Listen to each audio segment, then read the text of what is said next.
आज आहूत किया गया है एक महत्वपूर्ण मुद्दे पर। अभी चर्चा की शुरुआत ही नहीं हुई कि हमारे प्रतिपक्ष के नेता और उनके सदस्य उतावले दिखाई दे रहे हैं। लेकिन इस महत्वपूर्ण मुद्दे पर सदन में चर्चा हो, उन कारकों को चिन्हित किया जाए जो महिला स्वावलंबन और उनके सशक्तिकरण में बाधक हैं। इस दिशा से देश के सबसे बड़े विधानमंडल की अपनी एक भूमिका है और उस भूमिका को ध्यान में रखते हुए हम सब उसका आत्ममंथन कर सकें। आज एक दिवसीय सदन के माध्यम से जो एक शुरुआत प्रारंभ हो रही है, मैं सबसे पहले अध्यक्ष जी आपका हृदय से आभार व्यक्त करता हूं। सभी माननीय सदस्यों का इस एक दिवसीय विशेष सत्र में जो आधी आबादी के लिए समर्पित है, मैं हृदय से अभिनंदन भी करता हूं।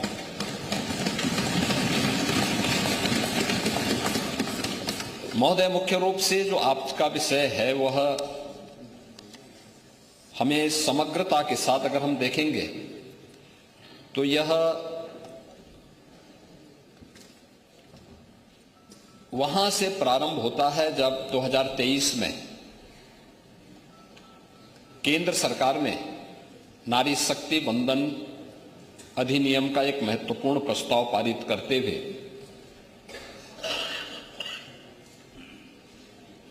2014 से लेकर के 2023 के बीच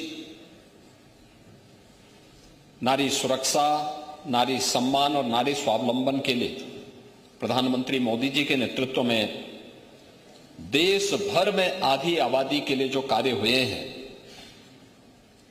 उन कार्यक्रमों की श्रृंखला के साथ कि अब वह केवल लाभार्थी परक योजनाओं से ही न जुड़े बल्कि भारत की नीति निर्धारण में भी और कानून बनाने में भी उसकी प्रभावी भूमिका हो।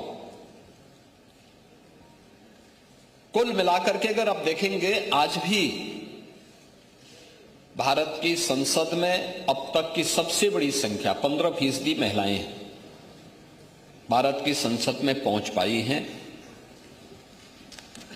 उत्तर प्रदेश विधानसभा में ये 11-12% तक ही सीमित है। अगर इसी संख्या को हम बढ़ा करके 33% अनिवार्य रूप से कर लें और कुछ अन्य महिलाएं भी अगर आएंगी तो संख्या 35 से 40% तक पहुंच सकती है, जो आधी आबादी के अनुरूप मिलने वाले उनके अधिकार के साथ साथ महिलाओं से जुड़े हुए महत्वपूर्ण मुद्दों पर चर्चा कर सके। देश आभारी है जो प्रधानमंत्री मोदी जी ने पहले वेलफेयर स्कीम के माध्यम से इन सभी कार्यक्रमों को आगे बढ़ाया। आपने याद देखिए, आप लोगों की विडंबना है कि आधी आबादी के उन्नयन के लिए, उनके उत्थान के लिए, उनकी गरिमा के लिए, उनके सम्मान के लिए, उनकी सुरक्षा के लिए, उनके स्वावलंबन के लिए उठाए जाने वाले किसी भी प्रगतिशील कदम का समाजवादी पार्टी, कांग्रेस और इंडी गठबंधन हमेशा विरोध करता है। अब उठा के देख लीजिए ना, एक एक मुद्दे पर जो आचरण 16 और 17 अप्रैल को लोकसभा में देखने को मिला, कांग्रेस का, समाजवादी पार्टी का, टीएमसी का, डीएमके का, वो हर मुद्दे पर था। मैं तो पिछले 9 वर्षों से सदन में उन सभी मुद्दों के हम गवाह हैं और यह सदन तो आज से नहीं, लगातार समाजवादी पार्टी के उदय के साथ ही उन मुद्दों का गवाह है जो आपके महिला विरोधी आचरण को प्रस्तुत करता है।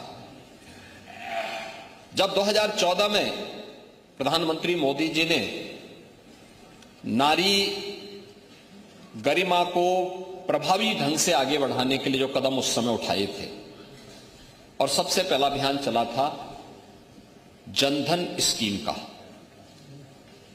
आजादी के बाद पहली बार हुआ था जब महिलाओं के बैंक में अकाउंट खुल सके। उस समय भी कांग्रेस ने, समाजवादी पार्टी ने उसका विरोध किया, दुष्प्रचार किया। क्या होता था उससे पहले? एक महिला जो बैंक में जिसका अकाउंट नहीं था, अगर सरकार की किसी लाभार्थी परक योजना से जुड़ती थी तो आधा भी उसको लाभ नहीं मिल पाता था। और हमारे नेता प्रतिपक्ष तो सीनियर विधायक हैं, आप तो इस बात को जानते हैं कि उनके लिए वृद्धावस्था पेंशन या विधवा पेंशन जो मिलती थी, आपके समय में 300 रुपये थी, उससे पहले 100 रुपया थी, और वह 100 रुपये में आधा पैसा केवल कमीशन खोरी का जाता था। समाज कल्याण विभाग का बाबू और उसके इर्द गिर्द की वो चंडाल चौकड़ी उस पैसे को खा जाती थी। वो लाभार्थी मुंह ताकता रहता था। पहली बार हुआ है स्वतंत्र भारत में, जब प्रधानमंत्री मोदी जी के आने के बाद हर गरीब से गरीब व्यक्ति का जीरो अकाउंट खुला, जीरो बैलेंस में अकाउंट खुला, उसको मार्जिन मनी देने की व्यवस्था की गई, और देश के अंदर 30 करोड़ नारी के लिए बैंक अकाउंट खोले गए। आप लोगों ने तब भी मजाक बनाया था, तब भी आप लोगों ने इसका मजाक बनाया था कि साहब देखिए ये अपमान हो रहा है महिलाओं का। कहां है 15 लाख रुपए? यही तो कहा था आप लोगों ने, ये मुद्दे उछाले थे। लेकिन कोविड कालखंड में आप याद करिए, शासन की योजना लाभार्थी परक अभियान के तहत सीधे हर नारी के बैंक अकाउंट में शासन की सुविधा का लाभ प्राप्त होता हुआ दिखाई दिया। दूसरा, जब 2014 में 2 अक्टूबर 2014 में प्रधानमंत्री मोदी जी ने स्वच्छ भारत अभियान प्रारंभ किया था। स्वच्छ भारत अभियान के अंतर्गत सामान्य गांव हो, कस्बा हो, मोहल्ला हो, इन सबके सामूहिक रूप से स्वच्छता के कार्यक्रम के साथ जुड़ने के साथ हर घर शौचालय का भी एक बड़े कार्यक्रम को आगे बढ़ाया था।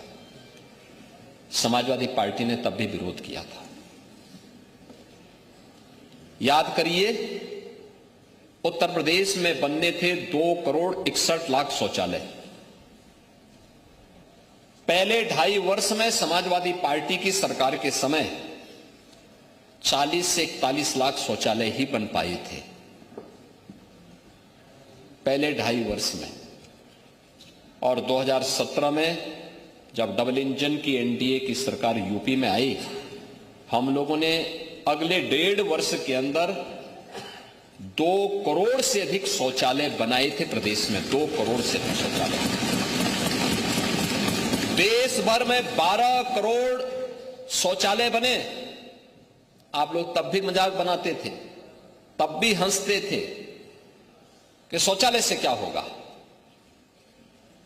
पांडे जी, आप जैसा वरिष्ठ व्यक्ति केवल अनुभव से ही वरिष्ठ नहीं है, संसदीय परंपराओं से ही वरिष्ठ है। आप लोग अपने को सोशलिस्ट कहते हैं, लेकिन आधी आबादी की प्रगति और उनकी गरिमा के सम्मान की रक्षा के लिए कभी संवेदनशील नहीं दिखाई देते। ये तो शौचालय थे, केवल शौचालय नहीं थे, ये शौचालय नारी गरिमा के प्रतीक भी थे, गांव की स्वच्छता के प्रतीक भी थे, मोहल्लों की स्वच्छता के प्रतीक भी थे, और बीमारियों को समाधान और उन्मूलन की भी महत्वपूर्ण पहल थी।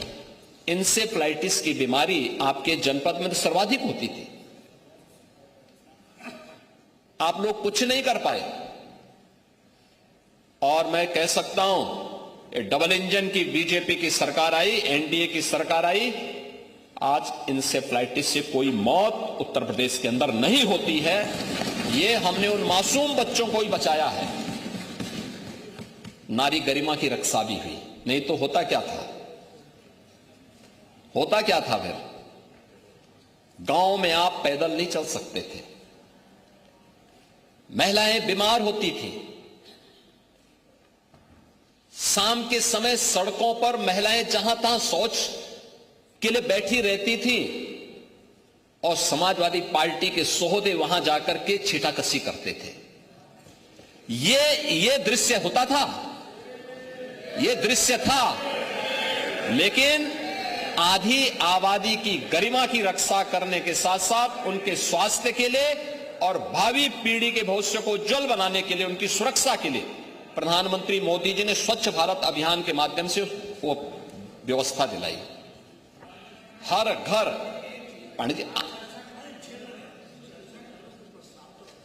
प्रस्ताव में आ रहा हूं ना, प्रस्ताव में रखूंगा उसी पे। अभी जब मैं उस पे आऊंगा फिर प्रस्ताव रखूंगा मैं।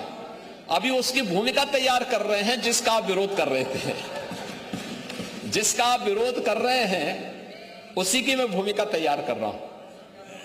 नहीं, मैं वही आ रहा हूं ना, मैं वही आ रहा हूं। आप लोग देखिए, वही तो मैं कह रहा कि आप लोगों के आचरण को देख करके गिरगिट भी सोचा जाएगा कि कौन आ गया है ये, कि ये संसद में आचरण कैसा और यहां आचरण कैसा, वह भी सोचा जाएगा कैसे रंग बदला जाता है।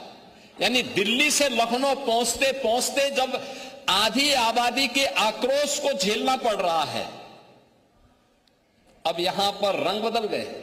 अब कह रहे हैं 33% आरक्षण होना चाहिए। सदन में विरोध क्यों किए? क्यों सदन में विरोध किए? और इसीलिए मैं कह रहा हूं, इसी प्रकार से आधी आबादी को देखिए, पहली बार आवास की सुविधा का लाभ भारत के अंदर 4 करोड़ गरीबों को प्रधानमंत्री आवास योजना का लाभ मिला है। पूरे देश के अंदर, उत्तर प्रदेश के अंदर 65 लाख गरीबों को एक एक आवास मिला है, एक एक लाभ मिला है। एक एक आवास का लाभ 65 लाख परिवारों को उत्तर प्रदेश के अंदर मिला है।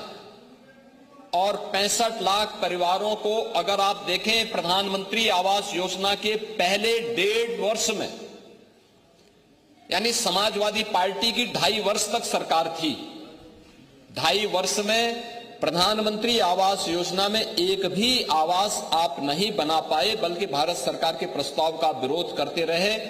ये डबल इंजन की एनडीए की सरकार आई, हम लोगों ने आने के बाद पिछले 9 वर्ष में 65 लाख गरीबों के लिए आवास बनाए हैं और उन तबकों को भी आवास उपलब्ध करवाया है जिनके पास कोई आसरा नहीं था। और इनमें से ज्यादातर आवास महिला लाभार्थी के नाम से है, यानी महिला भी लाभार्थी हो सकती है और उसके नाम पे आवास हो सकता है। ये भी सुविधा उपलब्ध करवाई है, ये भी उनको सुविधा भी उपलब्ध करवाई। ऐसे ही आबादी की लैंड, आप तो जानते हैं गांव में ज्यादातर लोग ऐसे होते हैं जिनके पास अपनी भूमि नहीं होती है। ग्राम पंचायत आबादी की लैंड में उसको आवंटित करती है, पट्टा देती है, वो उसी पे अपना मकान बनाता है, लेकिन उसका मालिकाना अधिकार उसके पास नहीं होता है, कागज नहीं होता था। पहली बार प्रधानमंत्री ग्रामीण अभिलेख के माध्यम से, प्रधानमंत्री घरौनी योजना के माध्यम से उन गरीबों को जहां पे उसका मकान है उसका मालिकाना अधिकार भी मिलेगा और वह महिला के नाम पर होगा। ये पहली बार हुआ है। ये काम कांग्रेस भी कर सकती थी, समाजवादी पार्टी भी कर सकती थी, प्रदेश में अन्य दलों की सरकारें भी कर सकती थी, नहीं किए। और मैं कह सकता हूं कि आज डबल इंजन की एनडीए की सरकार ने किया है और भारत के अंदर 3 करोड़ परिवारों को यह अधिकार मिला है और उनमें से 1 करोड़ से ज्यादा लोगों को केवल उत्तर प्रदेश के अंदर अधिकार प्राप्त हुआ है। यह भी महिलाओं के नाम पर ये सभी अधिकार पत्र जारी हुए हैं। प्रदेश के अंदर नारी गरिमा के लिए उठाए जाने वाले अन्य महत्वपूर्ण कदमों में मुझे याद है 2017 में जब सरकार आई थी, हमने मुख्यमंत्री सामूहिक विवाह योजना लागू की थी। मुख्यमंत्री सामूहिक विवाह योजना, एक गरीब परिवार बेटी की शादी के लिए चिंतित न हो, समाज की भी जिम्मेदारी होती है। हमने तो बेटी कहा, हमने उसको भाजपा सपा में, भाजपा कांग्रेस में या दलों में नहीं बांटा था, जाति में नहीं बांटा था। हमने कहा बेटी की शादी के लिए, वो बेटी कोई भी हो, प्रदेश की बेटी होगी, कन्यादान मां बाप के साथ साथ सरकार के प्रतिनिधि भी जाकर के उसमें भागीदार बनेंगे, जनप्रतिनिधि भागीदार बनेंगे। जिलाधिकारी निमंत्रण पत्र छपवाएगा। ये पहली बार हुआ। ये लोकतंत्र ये है जहां जिले का सबसे बड़ा जो एडमिनिस्ट्रेटिव ऑफिसर्स है, उनकी टोली उनका निमंत्रण पत्र छपवाती है और सामूहिक विवाह की योजना का लाभ मिल सके। 6 लाख बेटियों की शादी हुई है अब तक, 6 लाख, और समाजवादी पार्टी ने विरोध किया था इस स्कीम का। समाजवादी पार्टी ने विरोध किया था, आप तब भी विरोध किए थे। कन्या सुमंगला योजना के माध्यम से जब बेटी के जन्म लेने से लेकर के बेटी स्नातक तक की पढ़ाई कर सके, समाजवादी पार्टी ने इसका भी विरोध किया। हम 25,000 रुपए पैकेज दे रहे हैं, 26 लाख बेटियों को इस योजना का लाभ मिल रहा है। बेटी पढ़ाओ, बेटी बचाओ, बेटी पढ़ाओ का अभियान हो, मातृ वंदना की स्कीम हो, प्रधानमंत्री मातृ वंदना की स्कीम हो, ये सभी ऐसे कार्यक्रम थे जो वेलफेयर स्कीम के साथ जुड़ते हुए उन्हें स्वावलंबन के पथ पर अग्रसर कर रही थी। प्रधानमंत्री स्टैंड अप की योजना, प्रधानमंत्री स्टार्टअप की स्कीम, प्रधानमंत्री डिजिटल इंडिया की स्कीम, ये ढेर सारी ऐसी स्कीम थी जिसके माध्यम से नारी स्वावलंबन के कुछ आदर्श प्रस्तुत हुए। आप देखेंगे कि उत्तर प्रदेश के अंदर पीएम स्टार्टअप की स्कीम लागू होने के बाद 20,000 से अधिक स्टार्टअप स्थापित हुए हैं। और मुझे बताते हुए प्रसन्नता है कि प्रधानमंत्री स्टार्टअप की स्कीम, प्रधानमंत्री स्टैंड अप की स्कीम के अंतर्गत जो अभियान प्रारंभ हुआ, उसके कारण आधे स्टार्टअप यूपी के अंदर महिलाओं के द्वारा संचालित किए जा रहे हैं और सफलतापूर्वक संचालित किए जा रहे हैं। ये जब किया गया तब, पहल हुई है तब। उज्ज्वला योजना में आप लोग केरोसिन भी ब्लैक कर देते थे, और आज कांग्रेस के समय में एलपीजी के सिलेंडर तो मिलते नहीं थे, डंडे जरूर पड़ जाते थे।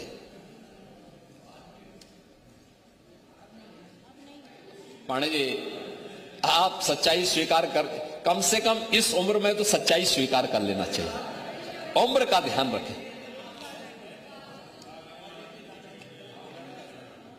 लेकिन कनेक्शन की समस्या थी।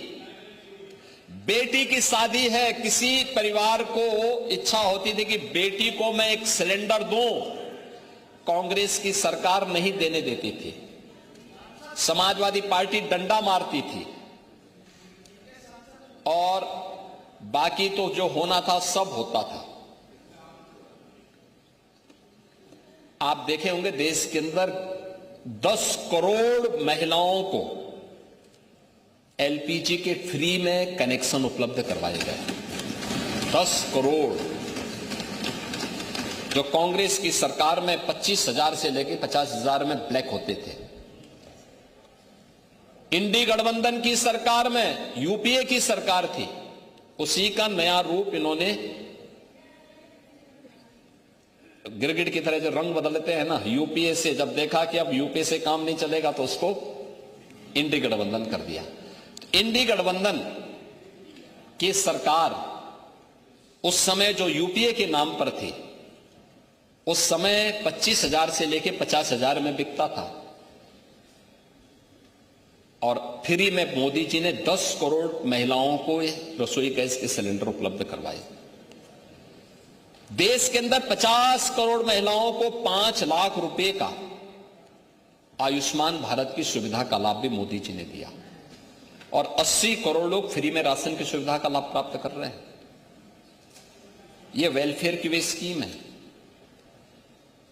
जो पिछले 12 वर्ष के अंदर देश के अंदर प्रधानमंत्री मोदी जी के नेतृत्व में जो कार्यक्रम आगे बढ़े। लखपति दीदी की स्कीम, 3 करोड़ महिलाएं आर्थिक स्वावलंबन के मार्ग पर चल रही हैं। उत्तर प्रदेश में बीसी सखी, बैंकिंग कॉरेस्पॉन्डेंट सखी, गांव में बैंकिंग लेन देन का काम कर रही हैं, बेहतरीन उदाहरण प्रस्तुत कर रही हैं। मिल्क प्रोड्यूसर के रूप में बुंदेलखंड में बलेनी मिल्क प्रोड्यूसर हो या आगरा का मिल्क प्रोड्यूसर, गोरखपुर, वाराणसी और प्रदेश के अंदर अन्य स्थानों पर महिला स्वावलंबन का आदर्श प्रस्तुत कर रही है। और कौन ऐसा सेक्टर है जिसमें आज भारत की नारी अपना लोहा न मनवा रही हो? हर एक सेक्टर में, और डिफेंस का हो, हेल्थ का हो, एजुकेशन का हो या फिर किसी भी अन्य सेक्टर में, समाज के हर एक क्षेत्र में जब वह नेतृत्व दे रही है, लेकिन इस नेतृत्व के साथ साथ उसके पास राजनीतिक ताकत भी आए, नीति निर्धारण में भी वह मजबूती के साथ आगे बढ़ सके, इसमें सबसे बड़ी बाधा आप लोग बने हैं। नारी शक्ति बंधन अधिनियम के उस संशोधन को जो 2029 से लागू होना था, उस संशोधन का आप लोगों ने लोकसभा में विरोध किया और उसी के लिए आज हम सब यहां पर चर्चा करने के लिए आए हैं कि जब महिलाएं हर एक क्षेत्र में अपनी प्रतिभा का, अपने परिश्रम का, अपनी मेहनत का लोहा मना रही हैं, बेहतरीन नेतृत्व दे रही हैं, तो फिर आप लोग क्यों उसमें बाधक बन रहे हैं? क्यों बाधक बन रही हैं? वेलफेयर स्कीम से लेकर के अब वे समाज में नेतृत्व की सामर्थ्य भी विकसित कर सकें, इसके लिए उनको अधिकार मिलना चाहिए। और इस दिशा में जो प्रयास प्रारंभ हुआ है, उस प्रयास के लिए सबसे पहले हम प्रधानमंत्री मोदी जी के द्वारा उठाए गए इन कदमों के प्रति, उनके प्रति आभार व्यक्त करते हैं कि उन्होंने आधी आबादी को उनका अधिकार दिलाने के लिए 2023 में नारी शक्ति बंधन अधिनियम पारित किया और जब 29 में इसको लागू करने के लिए एक आवश्यक प्रस्ताव लेकर के आए तो उसमें कांग्रेस, समाजवादी पार्टी और ये सभी दल उसमें बाधक बन गए,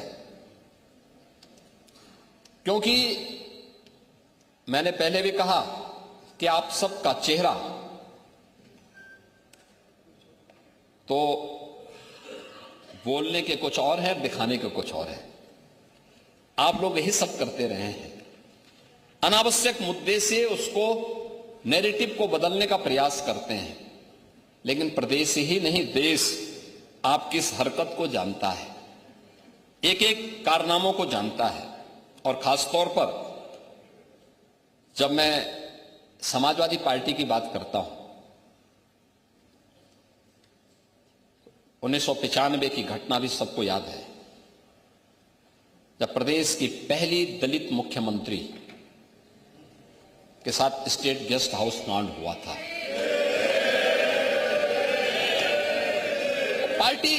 पार्टी कोई भी हो सकती है, लेकिन आपका आचरण क्या था? यह स्थिति थी। यह है समाजवादी पार्टी का आचरण। समाजवादी पार्टी के नेताओं के वक्तव्यों को अगर आप देखेंगे, आप याद करिए उस समय की बहुजन समाज पार्टी की नेत्री जो बाद में प्रदेश की मुख्यमंत्री बनी, भारतीय जनता पार्टी ने उनको सपोर्ट किया कि हां, एक दलित की बेटी को सम्मान मिलना चाहिए, और वह आगे बढ़े। देखो भाई, सवाल यह है कि उनकी बैसाखी पे सरकार तो सपा चला रही थी। ये नैतिक दायित्व तो आप लोगों का था, लेकिन आप लोगों की राक्षसी वृत्ति पर लगाम लगाने के लिए तात्कालिक रूप से आवश्यक था कि भारतीय जनता पार्टी उन्हें सपोर्ट करे, और भारतीय जनता पार्टी के नेतृत्व ने उस समय उस प्रकार की सहृदयता का परिचय दिया। स्वर्गीय ब्रह्मदत्त द्विवेदी जी अपनी जान पर खेल करके समाजवादी पार्टी के गुंडों से भिड़े थे स्टेट गेस्ट हाउस में। तब जाकर के सुश्री मायावती जी सुरक्षित हो पाई थी। यह स्थिति थी आपकी। आप लोग किस नारी गरिमा की बात करते हैं? कौन सी नारी गरिमा की आप बात करते हैं? और एक लंबी फेरस्त है इसके बारे में। तो आपके समय में 2014 में, ज्यादा दिन नहीं हुए, तब भी स्पीकर आप ही थे। बदायूं में जो घटना घटित हुई थी, अंतर्राष्ट्रीय स्तर पर मामला गूंजा था। आपके नेताओं के बयान क्या आए थे? किस प्रकार के गैर जिम्मेदाराना बयान आते थे? नारी सुरक्षा के साथ कोई समझौता नहीं हो सकता। नारी आधी आबादी को मिलने वाले सम्मान को प्रोत्साहित किए जाने की बजाय आप लोग हतोत्साहित करते हैं, उसमें बाधक बनते हैं। और किस प्रकार से आप लोगों ने प्रस्ताव भी, चेयर से अध्यक्ष जी ने भी आपको बताया किस तरीके से आप अनुसूचित जाति जनजाति के लोगों पर डकैती डलवाने का काम कर रहे थे। प्रस्ताव तो आप ही की अध्यक्षता में सदन पारित करवा के भेज रहा था तत्कालीन कांग्रेस सरकार के पास। यह आचरण था आप लोगों का। अनुसूचित जाति जनजाति को उसका अधिकार मिले, महिलाओं को उसका अधिकार मिले, पिछड़ों को प्राथमिकता मिले, वंचितों को वरीयता मिले। यही तो एनडीए की सरकार की प्राथमिकता है और यही प्रतिबद्धता है। ये नारी शक्ति बंधन अधिनियम उसी प्रतिबद्धता का परिणाम है और उसी को प्रस्तुत करने के लिए हम सब यहां पर आए हैं। मैं तो भौचक हूं इस बात को लेकर के। आप लोग बात करते हैं, याद रखना, आप सभी लोग महिलाओं के साप से शापित हैं। और मैं इसलिए कह रहा हूं कि कांग्रेस की दुर्गति आप देख रहे हैं। 40 साल हो गए हैं, 40 साल उत्तर प्रदेश कांग्रेस के देश से लगातार बंजर होता जा रहा है। मैं वही कह रहा हूं ना, इसलिए बंजर हो रहा है। और कमोबेश आपने कांग्रेस का अनुसरण करना शुरू कर दिया है, तो आपको भी उसी बंजर दिशा में जाना ही जाना है, यह तय है। कांग्रेस के पतन का कारण क्या था? एक मुस्लिम महिला के साथ वही अत्याचार पर मौलवियों के सामने घुटना टेक करके नाक रगड़ने की प्रवृत्ति। शाहबानो प्रकरण में आप लोगों ने एक मुस्लिम महिला के साथ जो अन्याय किया था, उस समय शाहबानो प्रकरण के बाद जो चीजें सामने आई थी, सुप्रीम कोर्ट ने किस प्रकार की टिप्पणियां की थी। अगर कांग्रेस ये पाप नहीं करता, मौलवियों के दबाव में नहीं आता, भारत के कानून का सम्मान करके साहबानों को भी न्याय दिया होता तो ये दुर्गति नहीं होती। महिला विरोधी आपका आचरण 3 तलाक के मुद्दे पर भी देखने को मिला था। 3 तलाक का कानून जब प्रधानमंत्री मोदी थे, आप लोग तो साहबानों वाले मामले में एक महिला के साथ अन्याय किए, लेकिन 3 तलाक का कानून जब आ रहा था तब भी आप लोगों ने, इंडी गठबंधन ने, कांग्रेस ने, समाजवादी पार्टी ने तब भी इस 3 तलाकी कुप्रथा का समर्थन किया था। दुनिया के अंदर तमाम इस्लामिक देश 3 तलाक की कुप्रथा को नहीं मानते, लेकिन आप हैं सुधरेंगे नहीं, वही कठमुल्लापन की ओर देश को ले जाना चाहते हैं। देश कहां जा रहा है? यह देश फतवे की राजनीति बंद करवा चुका है, लेकिन आप उसको मानने को तैयार नहीं। 3 तलाक के बिल का आप लोगों ने विरोध किया और किस तरीके से आप लोग उन दुर्दांत माफियाओं के सामने नाक रगड़ते थे। यहां पे तो समाजवादी पार्टी की ही विधायक श्रीमती पूजा पाल उसका सबसे बड़ा उदाहरण है। एक गुंडा और एक माफिया के सामने समाजवादी पार्टी किस प्रकार से नतमस्तक होती थी जब स्वर्गीय राजूपाल की हत्या होती है। आप लोग यानी उस पूजा पाल की आंखों के आंसुओं को भी नहीं पहुंच पाए थे। आप लोगों की कोई सहानुभूति नहीं थी। आप जाति के नाम पे समाज को बांटते हैं, लेकिन आपकी सहानुभूति वास्तव में महिलाओं के प्रति नहीं है, पिछड़ों के प्रति नहीं है, दलितों के प्रति नहीं है। स्टेट गेस्ट हाउस कांड और पूजा पाल का प्रकरण और इस प्रकार के अनेक उदाहरण ऐसे हैं जो आप सबके सामने, आपके नेताओं के बयान, जेल की यात्रा कर रहे आजम खान के बयान हो, आपके पूर्व सांसद एसटी हसन के बयान हो, मुंबई में अबू आजमी के लगातार महिला विरोधी बयान हो, या फिर आप लोगों के वे सभी नेताओं के बयान, जिसके बारे में मैं तो कह सकता हूं कि काले कर्मों से जो राजमहल सजाते हैं वही इतिहास में कलंक बन जाते हैं। और यही कलंक बनने का काम आप लोगों ने 17 अप्रैल को लोकसभा के अंदर समाजवादी पार्टी ने, कांग्रेस ने, डीएमके ने, टीएमसी ने बनने का काम किया है, जहां पर नारी गरिमा के लिए, नारी सशक्तिकरण के लिए उठाए जाने वाले एक महत्वपूर्ण प्रस्ताव को आप लोगों ने सदन के अंदर गिरा करके इस तरीके से अपमानित करने का काम किया था। प्रस्ताव गिरा, उसके बाद आप लोगों ने बधाइयां दी एक दूसरे को, यानी हमने महिला आरक्षण विधेयक पारित नहीं होने दिया, इसके लिए बधाई दी जा रही थी। विजुअल्स दिखाए गए उस प्रकार के, नारेबाजी कर रहे थे आप लोग।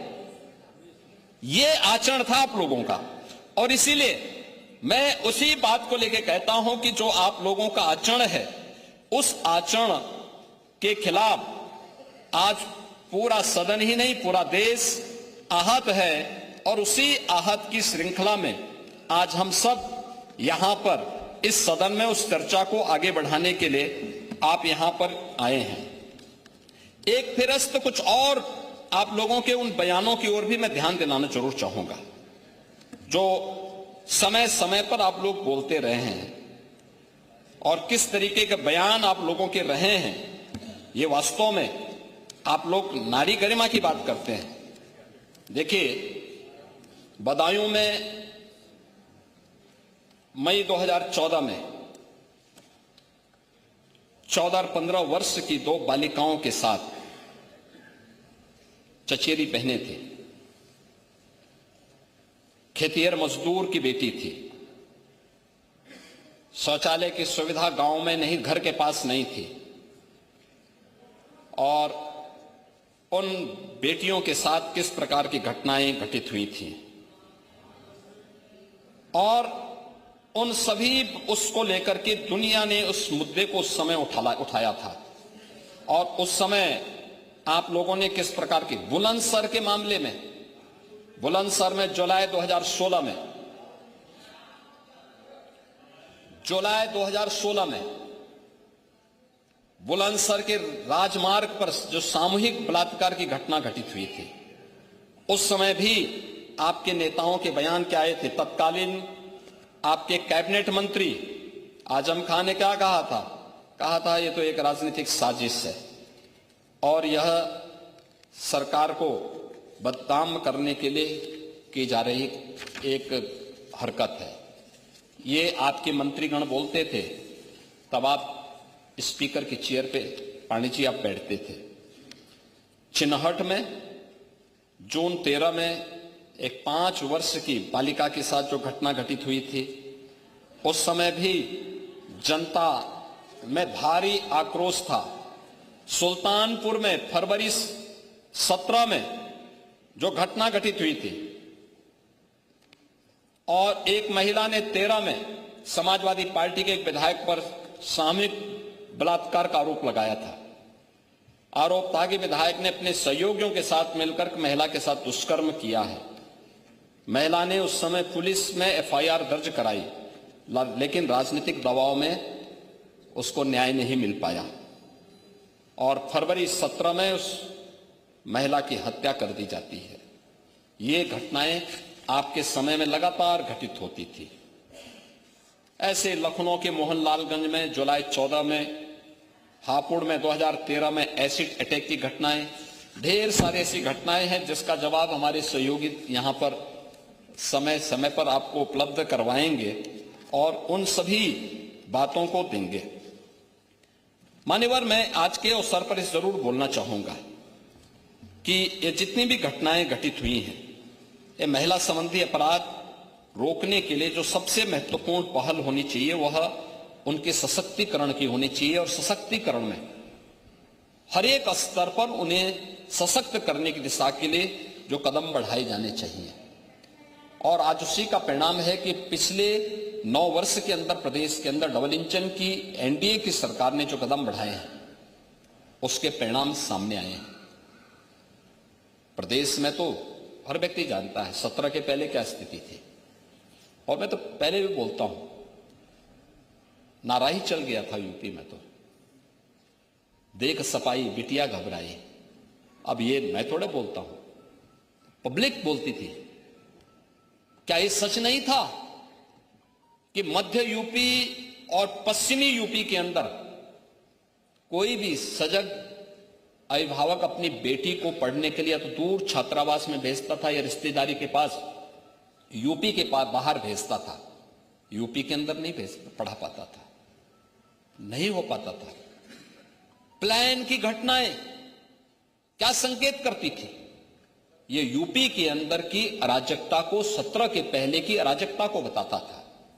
लेकिन आज मैं कह सकता हूं कि वेलफेयर स्कीम का लाभ, महिलाओं की भागीदारी, महिला कार्यबल और किस रूप में हुआ है 2013 के पहले, 2017 के पहले उत्तर प्रदेश के अंदर केवल 13% महिलाएं वीमेन वर्क फोर्स थी, जो महिलाएं कार्य करती थी, रोजगार उनको प्राप्त होता था, नौकरी कर रही थी, केवल 13% उनका योगदान था यूपी में।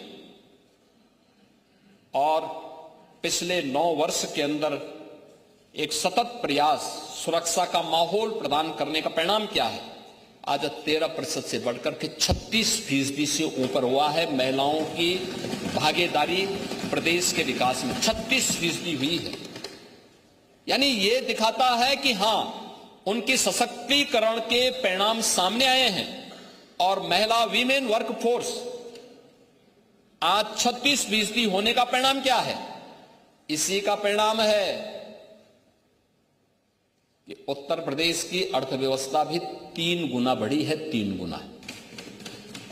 पर कैपिटा इनकम 3 गुना हुई है। महिला अपराध इसके लिए रोका गया था। आज महिला अपराध में अगर आप देखेंगे, एनसीआरबी के ही आंकड़े अगर आप देखेंगे हत्या के मामलों में 43% की गिरावट आई है। 16 की तुलना में अगर हम 25 में इसकी तुलना करें, 43% कमी आई है। दहेज मृत्यु में 19% की कमी आई है। बलात्कार और दुष्कर्म से जुड़े हुए मामलों में 67% कमी आई है। ये उत्तर प्रदेश के अंदर के वे आंकड़े हैं जो उत्तर प्रदेश में महिला सुरक्षा, सम्मान और उनके स्वावलंबन से जुड़े हुए वे महत्वपूर्ण कदम हैं जो कदम प्रदेश के अंदर उठाए गए हैं। और उन्हीं कदमों को एक नई गति देने के लिए, नया स्वर देने के लिए आज हम सब आए हैं इस सदन में कि देश की सबसे बड़ी आबादी के राज्य में कि विधानमंडल में इन मुद्दों पर चर्चा हो, आधी आबादी को उसका सम्मान मिल सके, उनके स्वावलंबन की रक्षा हो सके और उनके आत्मनिर्भर होने की दिशा में कदम बढ़ाया जा सके। और जैसे उत्तर प्रदेश ने इस दिशा में प्रयास प्रारंभ किया, पिछले 12 वर्ष में प्रधानमंत्री मोदी जी के नेतृत्व में जो कदम उठाए गए हैं, विभिन्न क्षेत्र में उनके सशक्तिकरण के लिए कार्य बढ़ाए गए, कदम बढ़ाए गए, आज उसके परिणाम उत्तर प्रदेश में हमें देखने को मिले हैं। और हम लोगों ने अपनी अर्थव्यवस्था के साथ साथ उत्तर प्रदेश के परसेप्शन को बदलने में सफलता प्राप्त की और आज उसी सफलता को एक नई ऊंचाई तक पहुंचाने के लिए उनकी राजनीतिक भागीदारी, नीति निर्धारण और देश के कानून निर्माता के रूप में आधी आबादी आगे बढ़ सके, इससे संबंधित आज ये प्रस्ताव मैं इस माननीय सदन में रख रहा हूं। और मैं इस माननीय सदन से इस बारे में अपील करूंगा कि अगर समाजवादी पार्टी कहती है कि हम लोग महिला आरक्षण के समर्थन में हैं, तो फिर इस सदन में इस चर्चा में भाग लेकर के संसद के अंदर हुई घटना की भर्त्सना करें, फिर उसकी निंदा की जानी चाहिए। फिर नियम तो वही है जो सदन की परंपराएं बोलेंगे। हाँ, वही मैं कह रहा हूं ना कि आपके एक सदस्य कह रहे हैं आप अति निंदा करिए कि जो कुछ भी सदन के अंदर हुआ और उस दिन विधेयक को गिराने वाले लोगों की और उसके बाद गिरने के बाद बधाई देने वाले लोगों की निंदा होनी चाहिए, हम निंदा करेंगे, आप अति निंदा कर लीजिए। इसका आप इसी को तय कर लीजिए, क्योंकि आपके यहां शिवपाल जी जैसे विद्वान लोगों ने ये बुद्धि आपको दी होगी, तो उस बुद्धि से आपको कुछ तो सामने आया होगा। और इसलिए महोदय, मैं इस माननीय सदन में एक प्रस्ताव रखता हूं।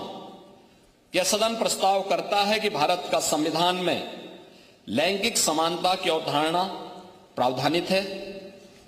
महिलाओं को राजनीतिक, सामाजिक, आर्थिक, शैक्षिक एवं स्वास्थ्य के क्षेत्र में एनडीए सरकार के कार्यकाल में महत्वपूर्ण भागीदारी उनकी सुनिश्चित की गई है, परंतु अभी तक उन्हें संविधान की मंशा के अनुरूप जो अपेक्षित स्थान उनकी आबादी के अनुरूप प्राप्त होना चाहिए, वह नहीं प्राप्त हो पाया। राजनीतिक, सामाजिक क्षेत्र में भी महिलाओं को निर्णय का अधिकार प्राप्त होना चाहिए, अतः संविधान की मंशा के अनुरूप उन्हें अपेक्षित स्थान प्राप्त कराने के लिए नारी शक्ति बंधन अधिनियम 2023 एनडीए की सरकार ने पारित कराया, परंतु महिलाओं को अधिक अधिकार देने में बाधाएं उत्पन्न की जा रही हैं। इस समय के पहले उन्हें अधिकार प्राप्त हो और आगामी संसद के चुनाव में यह अधिकार प्राप्त हो, इस देश से जो बाधाएं उसमें पैदा की गई हैं, इन बाधाओं को चिन्हित कर उसका निराकरण एवं महिलाओं को अपेक्षित स्थान प्राप्त करने की दिशा में नारी सशक्तिकरण विषय पर यह महत्वपूर्ण चर्चा के लिए मैं इस सदन में प्रस्ताव रखता हूं और मैं विश्वास व्यक्त करता हूं कि सभी माननीय सदस्यगण इस चर्चा में भाग लेकर के और वास्तव में चाहते हैं कि आधी आबादी को उनका अधिकार प्राप्त हो, तो फिर 17 अप्रैल को सदन के अंदर यानी देश की लोकसभा में इंडी गठबंधन के आचरण की उनको निंदा करनी चाहिए, उसकी भर्त्सना करनी चाहिए और आज के इस प्रस्ताव का समर्थन करते हुए वे इस पूरी चर्चा में भाग लेंगे तो हमें भी प्रसन्नता होगी और मुझे भी अच्छा लगा। हम लोगों इस सदन की गरिमा भी बढ़ेगी। यही कहते हुए अध्यक्ष जी, मैं आपके प्रति हृदय से आभार व्यक्त करता हूं कि आपने मुझे इस महत्वपूर्ण विषय पर चर्चा कर, इस प्रस्ताव को रखने और इस चर्चा को आगे बढ़ाने का